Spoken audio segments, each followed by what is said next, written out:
Labadiena, gerbiami žiūrovai. Sveiki atvykę į laidų ciklą Lemtingi istorijos posūkiai. Šiandien leisimės į protą žadinančią kelionę laiku, kuri kviečia mus ne tik žvelgti į praeitį, bet ir įsivaizduoti, kas būtų, jeigu istorijos įvykiai būtų pakrypę kitą linkme. Alternatyvios istorijos koncepcija leidžia mums giliau suvokti, kodėl to meto lyderiai priėmė būtent tuos, o ne kitus sprendimus. Atskleisti neišpildytas galimybės ir permąstyti savos valstybės raidą bei tapatybę.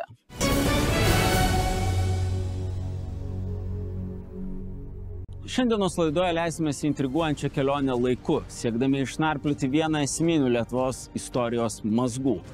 Mūsų pagrindinis klausimas, kas būtų, jei Lietuva ir Lenkija nebūtų sudariusios Krėvos unijos 1385 metais. Ar unija būtų įvykusi kitokiu pagrindu?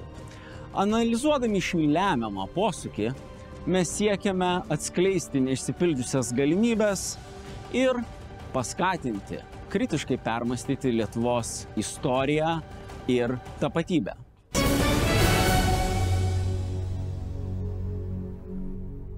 Profesoriaus Stasys Šalkauskas, mūsų didysis filosofas, sakė, kad vakarai į Lietuvą ateina visų pirma per Lenkiją.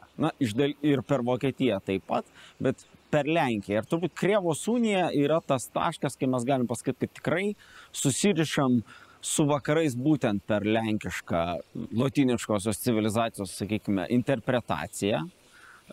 Kultūrinė, religinė įtaka yra neabejotinai labai didelė, bet ir tas dviejų valstybių susirišimo momentas turbūt dar tuo metu, nieksgi nesvarstė, kad čia iš esmės kažkada tai perauks į abiejų tautų respubliką ir panašiai, kad tai bus bendras politinis darinys. Tada tai buvo tiesiog, iš esmės, tai kad galėtume pavadinti personalinę uniją, kas buvo gerai žinomas dalykas, ar ne, kai vienas valdovas turi kelis sostus tarsi savo. Ir aišku, ir krikštas Lietuvos įvykstantis, bet alternatyvus klausimas, ar ne, o kas būtų, jeigu Krėvos unija nebūtų įvykusi, bet šitas klausimas galėjo vykti tik tai tuo atveju, jeigu Kęstutis nebūtų nužudytas. Tai kas būtų, jeigu kunigaikštis Kęstutis nebūtų nužudytas, jeigu ta Kęstutaičių linija būtų buvusi politiškai tada tokia stipresnė, kokia būtų dinamika ir Lietuvos Lenkijos santykių, ar apskritai būtų ta Krėvos unija Jogailai įvykusi? Va čia vėl atsidurėm tokioj keistoj būklėje. Jeigu viskas yra ant gamtinių jėgų valiai, niekas negali žudiko Peilio, Abelio ir Kaino istorijai sulaikyti. Jeigu taip, tai tada mūsų galbūt ir Bergždžias klausimas yra. Bet šiaip tai atskirai paėmus, mes žinom, kad po Dovydiškių sutarties 1380 metais Kęstutis apie tai įtaręs, iš principo jam apskundė vienas ordino pareigūnas. Jis užėmė Vilnių, atrado dokumentus, Vytautas sakė, o tu netikėjai. Vytautas aiškiai jau tuo metu vaidino arbatinį, nes jis buvo Dovydiškių suvalkijoje kažkur ten prie Gardino miškuose, jis negalėjo Vytautas nežinoti. Vadinasi, jis jau lošė šiek tiek savo partiją. Bet Kęstutis užėmė Vilnių, tampa Lietuvos supremus duks, aukščiausių valdovų. Ir tada Jogailos pilietinis karas iš principo. Net ir Vilnių, ir Trakos, šalininkai pasidalėjo. Ir pasibaigė tragiškai, kadangi Kęstutis su Vytautu vis dėlto vyko derėtis prie Trakų su Jogailu. Jogaila jo suėmė ir patalpino Krėvoj. Pirmiausia, reikėtų atsakyti klausimą, ką jie durniai tokie buvo? Ką jie eina į priešų virštvą, į priešų rankas pasiduoda? Aš irgi tą klausimą esu irgi apsvarstęs. Ivano mokykla tas pats Gudavičius. Sako, o žemaičiai pasvarstė. O mums čia verta dėti galvas, kai Jogailos pusė jau yra Livonija su patrankom. Ir žemaičiai pasakė, Kęstutį eik derėtis. Nebuvo kur dingt, derėjusi, buvo suimti ir nužudyti. Yra svaras nužudytas, bent jau Kęstutis, Vytautas, kaip žinia, pabėgo. Yra dabar svarstymas, kam tai buvo naudinga. Julijona jautė, kad gali išsprūsti įtaką visą, ji yra atverė. Rytų ortodoksinės krikščionybės pusė yra, o jau Lenkijos idėja, artėjimas prie Lenkijos, potencialus gali būti, iš to daryčiau išvadą, kad jau tuo metu buvo svarstoma, nereikia ieškoti atramos Lenkijoje prieš Vokiečių ordiną. Tai va, tai kad Julijona galėjo būti iniciatorė šito nužudimo. Nu, o kas būtų atsitikę, jeigu būtų Kęstutis nenužudytas? Tai man čia visada yra viena didžiausių mislių. Jeigu aišku, kad tada Lenkijos ponų taryba Jadvyga pirštų, kaip dabar išpiršo Jogailai, ne Jogailai, nes Jogaila nuverstas, valdo Kęstutis, valdo pirštų ne Kęstučiui, o jo sūnui Vytautui. Nu, pamėlėjai, Vytautas išjojo į Krokuvą. Na ir tada man Dlugošo tas pasakymas, kad prie Žalgirio mūšį Vytautas sužinojęs, kad kažkokie kareivukai jo apiplėšė bažnyčią, joja, o tie vyrukai tarpusavy šnekasi. Karkimės greičiau, Vytautas atjoja. Tai va, turėkim galvoj, kad su tuo karkimės greičiau Vytautas padarytų su visa lietuvėlė. Čia turbūt jau nereikia, čia šnekėti, kad nereikia jokių atskirų metodikų, metodologijų, alternatyvios istorijos, kad Vytautas yra ne povo plunksnom žada užkutent priešus. Jis yra imperatorius, jis yra kietas, žiaurus net, gal net žvėriškas kai kuriais atvejais. Tai Vytautas būtų turbūt nelaimė Lietuvai. Ar mes pasiruošę tokį priimti teiginį? Profesorius taip labai drąsiai, nes pas mus visada, tas toksai romantinis ar ne, nacionalinis naratyvas yra, kad Jogaila mus kažkaip išdavė, paimdamas lenkišką sostą, nors o kur jam reikėjo dėtis ir ką reikėjo daryti Lietuvai, spaudžiamai ir ordino labai rimtai tuo metu spaudžiamai. Galima sakyti, kad prie jau 14 amžiaus jo antra pusė yra tokia krizė, karinė, politinė šioje vietoje. Tas spaudimas iš vakarų intensyvėjantis karinis, tikrai reikia kažkokios atramos papildomos, technologinės, demografinės, ekonominės. Aišku, visi norėtume, čia pridurkim, pertrauktave, labai norėtume, kad Marienburgė sėdėtų Vytautas. Bet mėly lietuviai, nuvažiuokite kas nors bent vieną kartą gyvenime prie Marienburgo. Dabartinė Lenkijos miestas vadinasi Malborku ir pažiūrėkit, ar norėsit kariauti. Net 21 amžiui praeina noras kariauti kažkodėl tai. Tai yra viena didžiausių Europos pilių, tai yra toks monstras pastatytas, kad kaip jį paimti, nieks nežino. Tai va, tai aš manau, kad Vytautas jie buvo apsuvę po Žalgirio. 2 mėnesius pralaikė, nu ir kas. Tai va, tai žodžiu, praeina noras su vokiečiais kariauti iš principo. Tai ką daryti tada? Pasiduoti? Nu va, ir yra bandymas ieškoti išeičių. Bet ir, jūs sakot, kad Vytautas būtų buvus nelaimę Lietuvai, jeigu taip kitaip būtų tas kelias susiklostęs. O romantinis mūsų pasakojimas yra, kad Jogaila mus kažkaip išdavė ir jisai tai romantinis yra, reikėtų padarykit, nuvažiuokit jūs su savo laida į Kaišiadoris. Yra išlikusi geležinkelio stoties Laukiamasis. Esu suradęs, tarp kitko, labai puikiai studija, nieko neblogesnė čia būtų. Padarykim laidą, Laurinai, kada nors. Su Jogailos teismu. Su Jogailos teismu. Lietuviai kažkodėl yra įsitikinę, kad Jogaila yra niekšas, o Vytautas gėris. Jogaila niekšas dėl to, kad Kęstutį nužudė, dėl to, kad Vilnių Lenkams, Lietuvą Lenkams pardavė už linksmą elgesio moterį, netgi griežčiau pasakoma, ne apie linksmą elgesį kalbama, o dar blogiau. Ir mokiniai nešneka. Jadvyga, šventoji. Lietuviai moka net šitaip pavaryti. Žodžiu, Vilnių prarado, vos net 3 kapitalinis nuodėmės, tai kartą reikia Jogailą ir pakorė. Tai kažkaip lietuviai spaudoje meškai atsispindi. Aš galvojau, kad čia kažkoks toks pletkas. Bet žiūriu, Krzysztofas Buchovskis, Lenkų istorikas, kaip parodė, kaip Lenkų spauda reaguoja, tai šakės. Jogaila yra aukso laikų. Nu, zlotai, Jėgelionskiai zlotai česai. Auksiniai jogailaičių laikai. Yra, nu, tas iš tikrųjų Lenkijos kilimas į viršų. Jau prie vazų toks nebėra, nes nelaimės prasideda, jau apie saksus nekalbam. Jogailaičiai net nepestų Lenkijoje, jogailaičiai yra kažkokie stebuklingo laikų. Tai va, tai mes, jiems aukso amžius pradeda Jogaila, o mums jis pakaruoklis vos ne. Tai, nu, kažkokie negerai, negražu taip yra elgtis, nesusitarus, ar ne? Tai va, tai tą turėkim galvoj, kad mes tebe matom Jogailą Kaišiadorių geležinkelio stoties laukiamojo teismo nuosprendžio akimis. Aš stebiuosi, kodėl Jogailos gatvė liko dar Vilniuje. Iš principo negalėtų būti net, manyčiau. Na va, bet taip yra.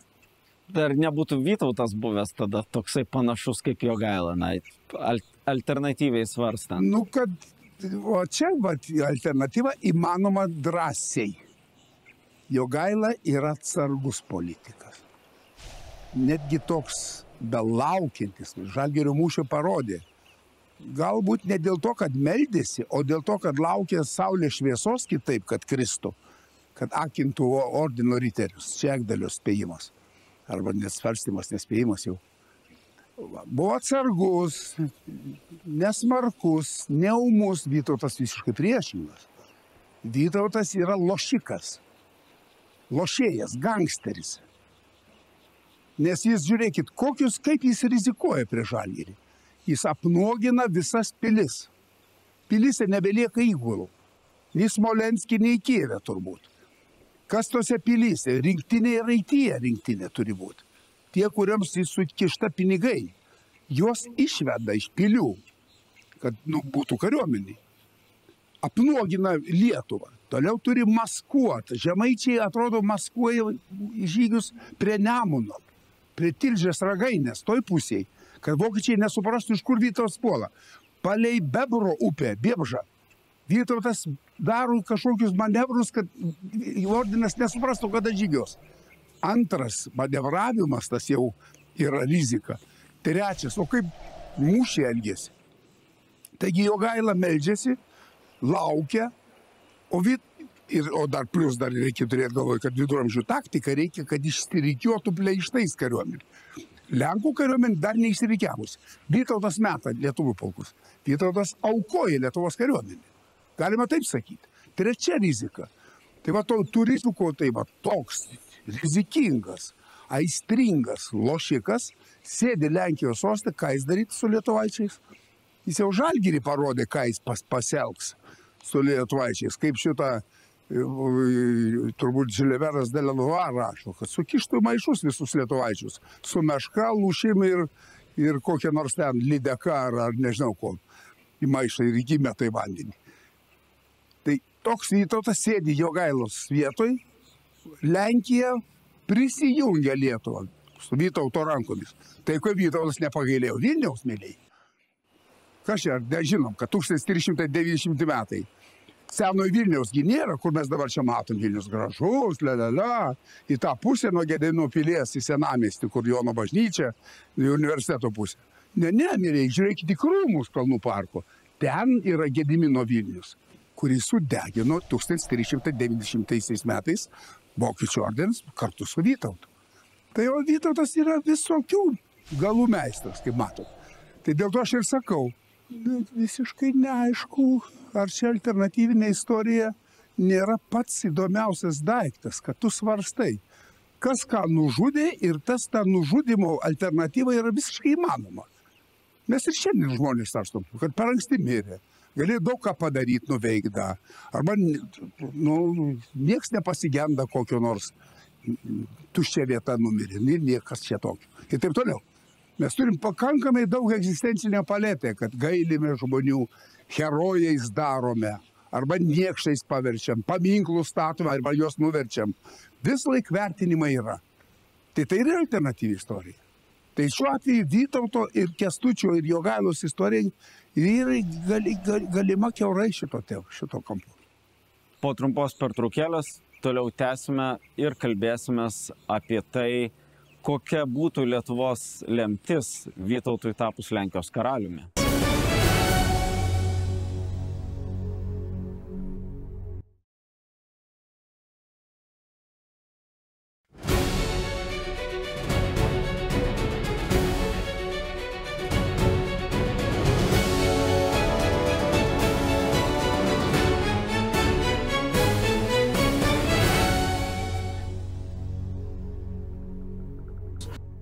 Vytautas kaip politikas, jisai iš tiesų buvo neeilinio talento žmogus. Jeigu žiūrėti jo tuos manevrus su ordinu, žiūrėti jo manevrus būtent iš silpnesnės pozicijos po Kęstučio mirties ir pats pabėga iš kalėjimo ir visur ieško paramos, jisai vėlgi sugeba save, iš tiesų, iš visiškai atrodytų bergždžios situacijos, totalaus pralaimėjimo, jis vėl save iškelia ir jau, kaip ir pats sakėt, prie Žalgirio Vytautas ir Jogaila kartu žygiuoja prieš ordiną. Tai vis tiek per, iš tiesų, pakankamai trumpą laiką sugebėti vėl save atkurt, vėl suburt sąjungininkus, įtikint žmonės. Tai neabejotinai žmogus turės didelių lyderystės savybių. Bet ką jūs sakot, jeigu Vytautas, o ne Jogaila būtų sudaręs uniją ir priėmęs Lenkijos karūną, tai be abejo, turbūt ta kryptis civilizacinė, kad krikštas